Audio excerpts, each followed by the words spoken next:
orang-orang yang setiap malamnya membaca surah. Ada surah perai, baik ini di benua atau rahatan di perjalanan atau rahatan di mana, bila malamnya membaca surah. Nah, selamat juga daripada fitnah kubur.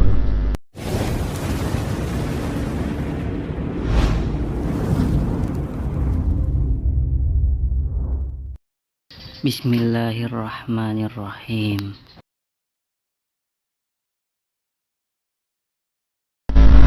Wazkur bi annaka an qalilin sa'iru fi batni qabrin min falatin balqa'i. Dan ingatlah bahwa dalam waktu dekat engkau akan berada dalam liang kubur di bawah tanah lapang yang terpencil. Bait di atas merupakan nasihat dan wasiat tentang kubur. Sayyid Abdullah bin Alawi Al-Haddad rahimahullah menganjurkan agar kita mengingat dan memikirkan kubur, menyadari bahwa waktu berkunjung telah dekat dan kita akan pindah ke kehidupan kubur yang sunyi. Kubur itu adalah merupakan bagian daripada alam barzakh, dan alam barzakh itu adalah merupakan babakan pertama daripada hari akhirat. Keadaan atau kejadian yang terjadi di alam barzakh itu kada bisa dilihat dengan mata zahir dan kada bisa didengar dengan telinga, kecuali orang-orang yang dikehendaki Allah Subhanahu wa ta'ala. Jadi kubur secara zahir adalah merupakan lubang atau lahat yang luas panjangnya kurang lebih 0,5 meter kali 2 meter. Itu yang terlihat mata kepala kita. Nanang kita lihat waktu kubur itu berbentuk 0,5 meter misalnya kali 2 meter, itu masih dalam alam dunia. Nah, namun begitu mayit sudah diletakkan di dalam kubur dan sudah ditutupi dengan tanah, nah maka yang terjadi di bawah itu adalah alam barzakh. Kada lagi disebut dengan alam dunia ini.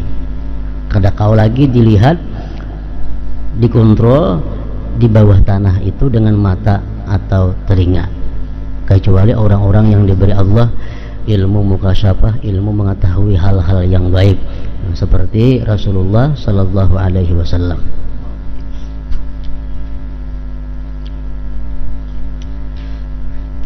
Ujar Nabi kita bersabda, ma ra'aitu manzaran qattu illa wal qabru abza'u minhu. Tidak pernah aku melihat satu pemandangan yang lebih seram, pemandangan yang lebih mengerikan daripada kubur. Di Rasulullah mengatakan bahwa pemandangan yang mengerikan itu yang pernah aku lihat adalah kubur. Itu bukan pemandangan beliau dengan mata zahir, tetapi dengan mata hati. Karena kubur itu kalau hanya mata zahir kada seram, kada mengejutkan, biasa saja. Yang kita melihat lubang 0,5 meter kali 2 meter. Tapi Rasulullah mengatakan bahwa pemandangan kubur itu adalah sangat menyeramkan dan sangat mengejutkan. Berarti itu beliau melihat kubur itu dengan pandangan mata hati beliau.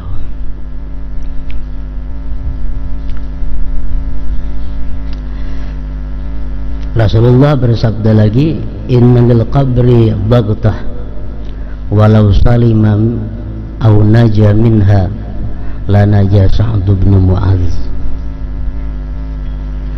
bahwa ujar Nabi kita, kubur itu mempunyai himpitan. Artinya siapapun yang masuk ke dalam kubur itu pasti dihimpitnya. Nah ini pun bagian daripada alam barzakh.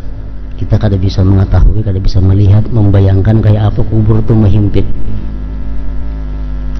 Baik orang yang saleh, baik orang yang kafir, baik orang tua, baik kekanakan, begitu masuk kubur pasti dihimpitnya. Dalam hadis lain beliau mengatakan tidak ada satu orang pun yang selamat daripada himpitan kubur.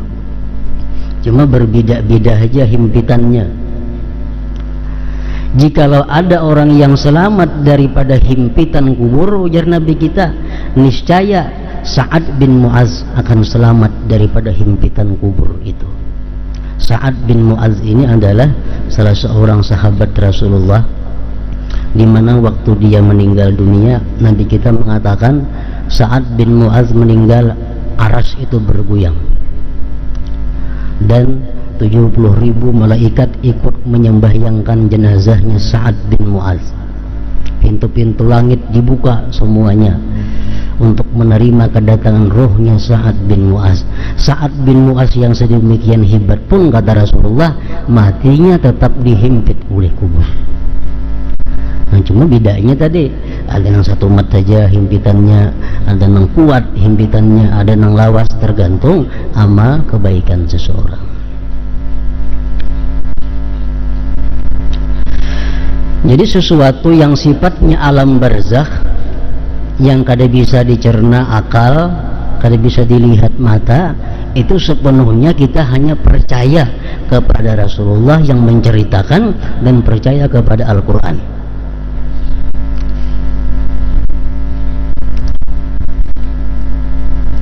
Imam Ghazali mengumpamakan, ujar Imam Ghazali, contohnya alam barzakh itu, ini contoh bukan sebenarnya. Orang nang guring di higa kita, di samping kita di samping duduk bangun, kawan di higa ini guring. Nah kawan nang di higa ini dalam guringnya itu dia bermimpi diberikan Allah berbagai macam kenikmatan. Dalam mimpinya orang nang guring ini menari-nari, berjugit-jugit karena kegembiraan. Kita nang dihiga ini tahulah, pinagana aja awaknya kada bina menari-nari nang guring ini. Padahal ini merasa dalam mimpinya itu menari-nari, terabang, bersepeda motor, berkendaraan, dapat kenikmatan. Ada juga orang guring, dia dalam waktu tidurnya itu mendapat siksa. Ini dipukuli orang gila, nah kesakitan. Kita nang dihiga tahulah, kita ada tahu awaknya tetap diam aja, tapi dalam guringnya begitu dahsyat penderitaan yang diterimanya oleh kawan kita ini, kita ada tahu.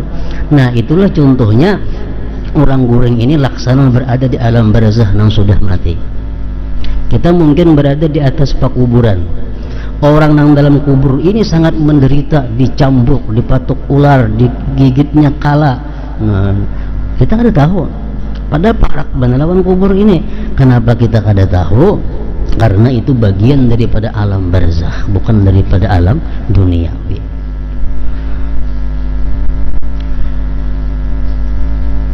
Orang yang hidupnya kafir, orang yang hidupnya saikungnya hidupnya ahli ibadah.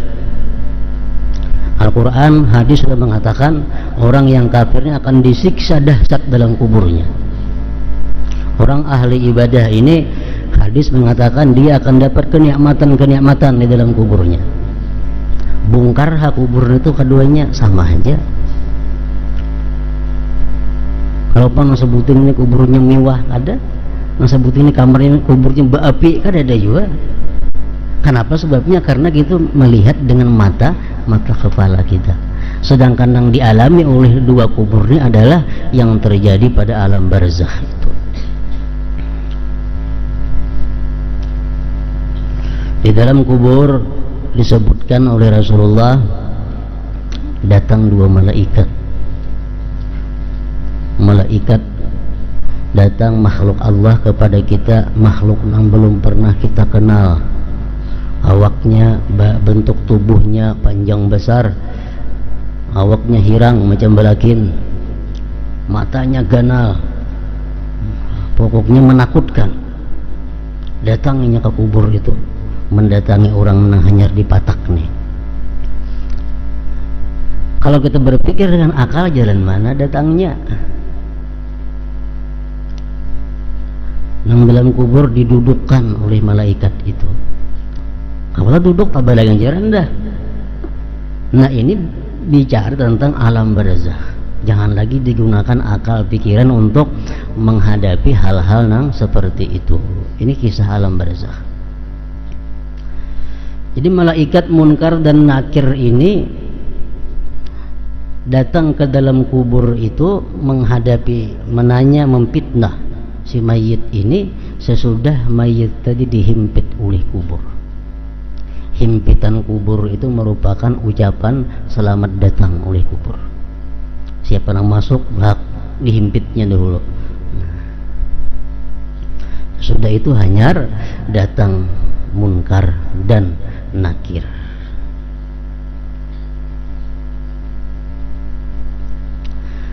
Pertanyaan-pertanyaan yang dilontarkan oleh Munkar Nakir itu kepada mayit ini, itu ngarannya fitnah kubur.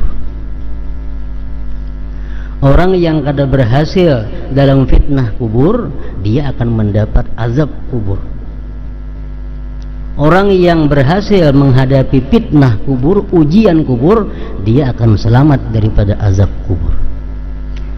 Nah, ada pertanyaan.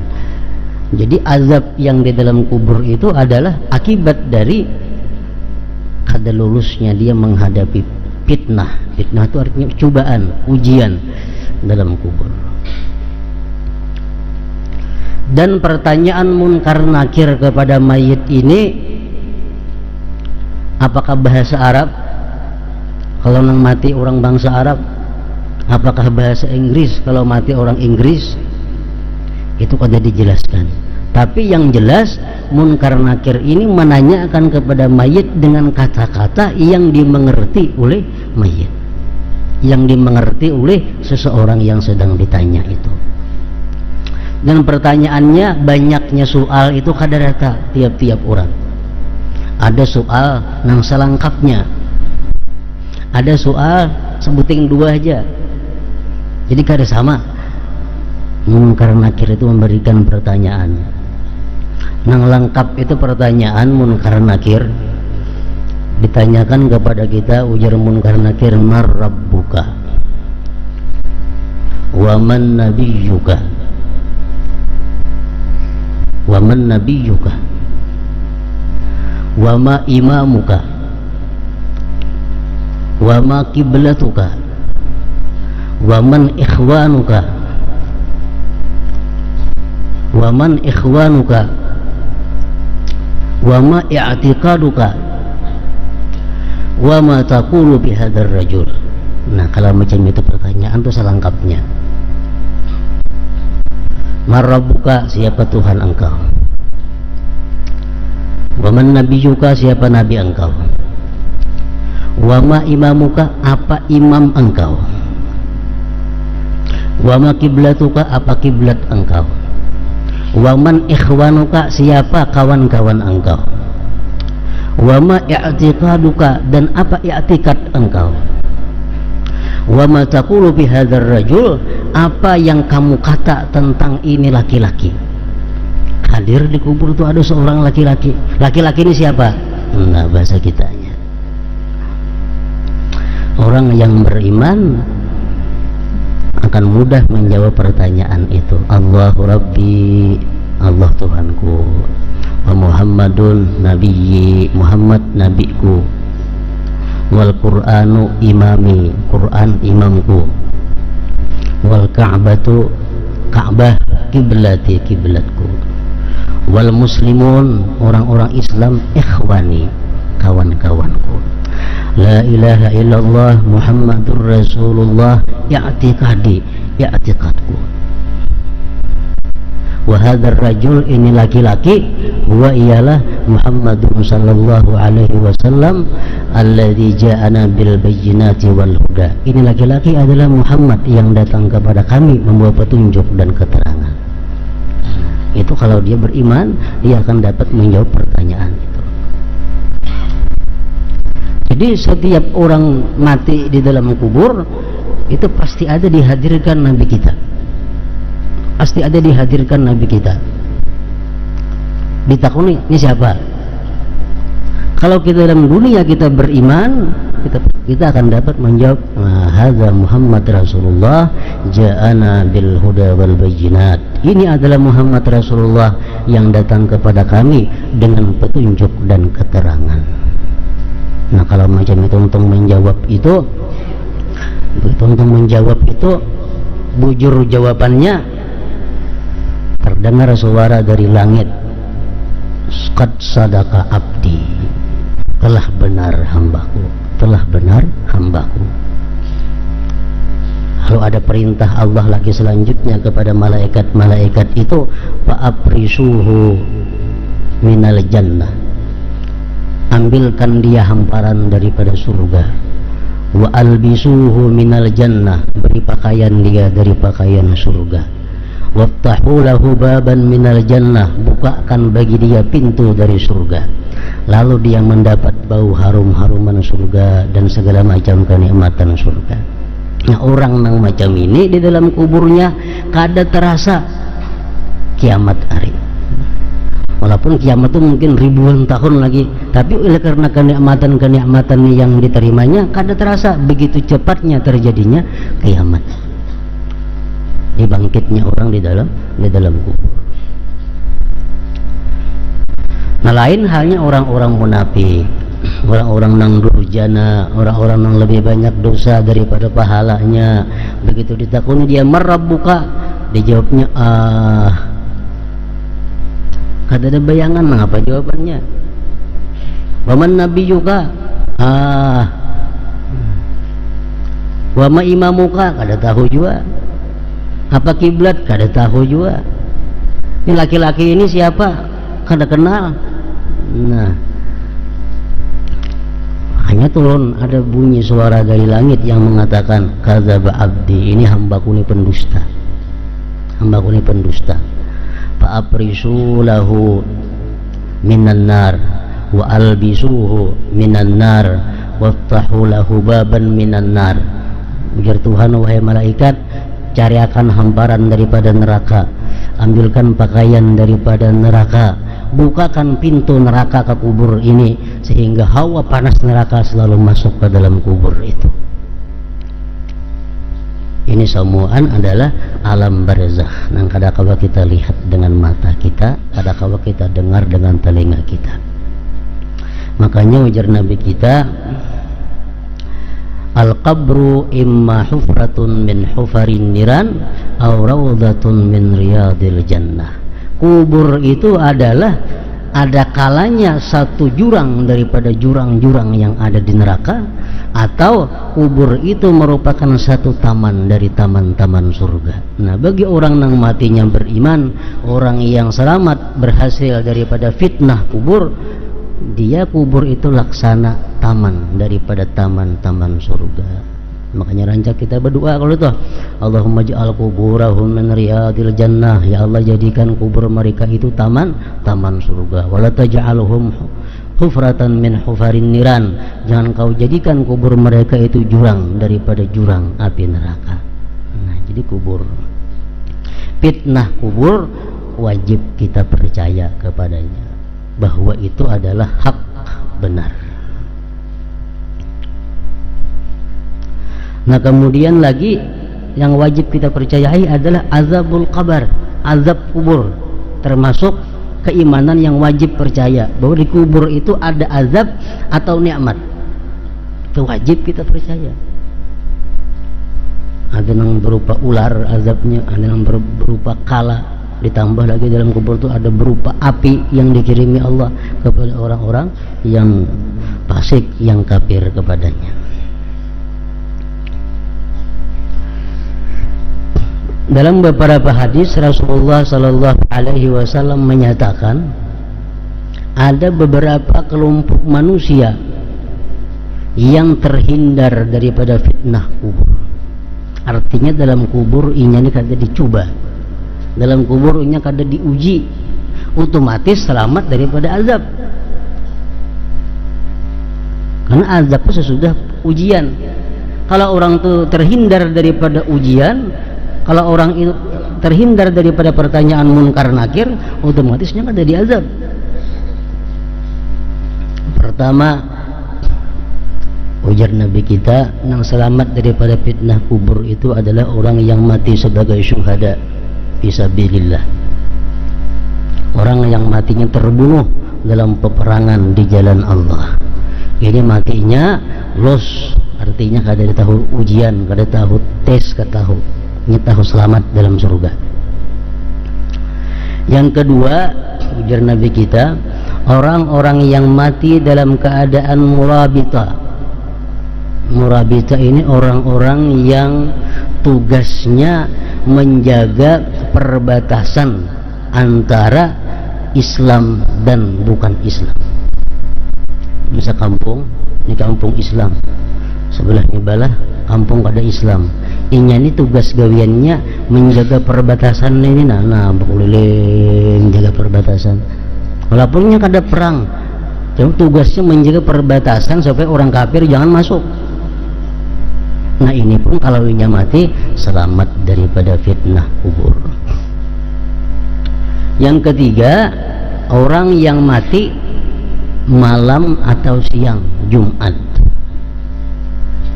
Orang yang mati malam atau siang Jumat ini selamat juga daripada fitnah kubur, asalkan nang mati ini orangnya Islam. Orang kada Islam lain kisahnya. Orang Islam nang mati Jumat, baik malamnya atau siangnya, masalah di kubur itu tasarah aja malam Sabtu ke hari Sabtu, kan lain lagi nang matinya itu nang penting malam Jumat atau siangnya. Ini selamat juga daripada fitnah kubur. Kayak apa jangan umpamanya orang itu minum arak, orang itu katuju berjudi, tapi hari Jumat mati. Ini antara dua.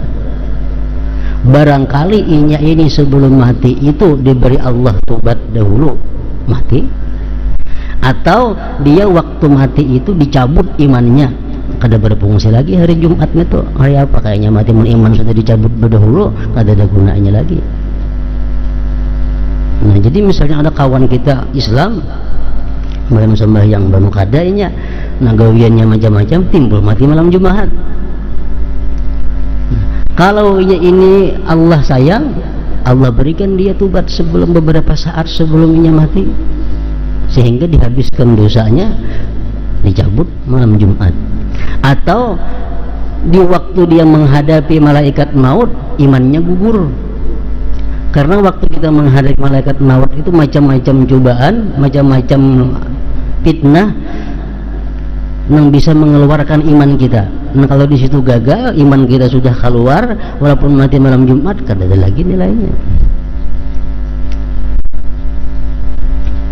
Yang ketiga, tadi sudah Jumat tadi. Yang keempat, orang yang selamat daripada fitnah dan azab kubur itu adalah orang-orang yang beriman,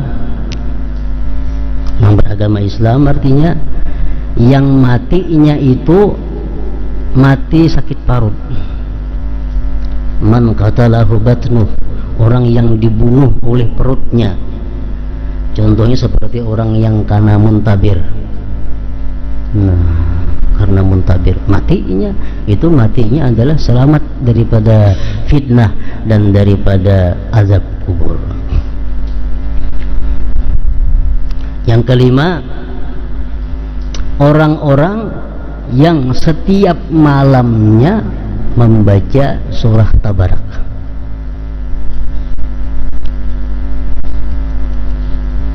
Tiap malam dibacanya surah Tabarak aja. Ada surah perai, baik ini di benua atau rahatan di perjalanan atau rahatan di mana, bila malam ini membaca surah Muluk tabarakalladzi biyadihil mulku itu, nah, selamat juga daripada fitnah kubur. Ada lagi yang mengatakan hadis Rasulullah, orang yang selamat daripada fitnah kubur adalah orang yang tiap malamnya membaca surah Sajdah. Rajin dibaca imam subuh Jumat tuh, tiap malam. Dan alangkah baiknya kalau ini tiap malam tuh menggabungkan dua surah itu. Jadi tiap malam tabarak dibacanya, alif lam tanzil dibacanya, lebih baik lagi. Dan lebih baik lagi pulang andai kata dua surah itu hafalnya, artinya masuk dalam dirinya,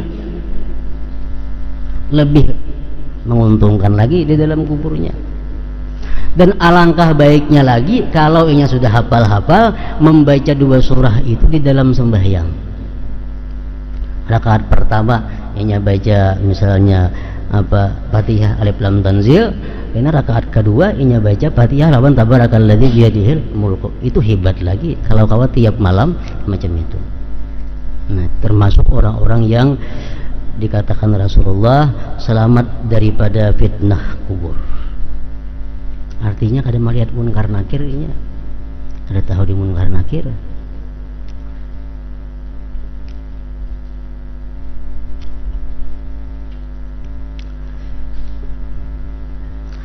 Jadi fitnah kubur, pertanyaan munkar nakir itu dialami oleh semua orang.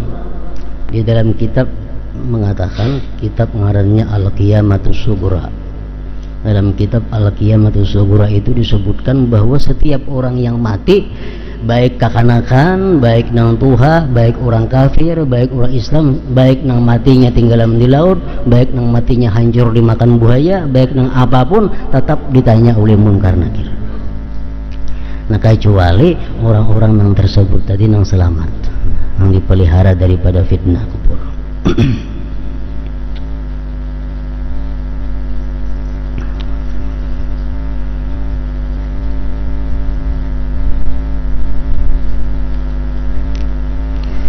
Ada pertanyaan munkar nakir, begitu inya mati masuk kubur, datang munkar nakir datang, ujar munkar nakir, mataqulu fi hadzal rajul, laki-laki ini siapa? Biar kita, huwa Muhammad Rasulullah alladzi ja'ana bil huda wal bayyinah. Sebutingnya pertanyaannya, tuntung itu 6 salihah, tidurlah kamu ujar munkar nakir. Nah, sebuting aja ditanya. Ada juga macam itu sebahagian manusia. Ada lagi pertanyaannya, man rabbuka?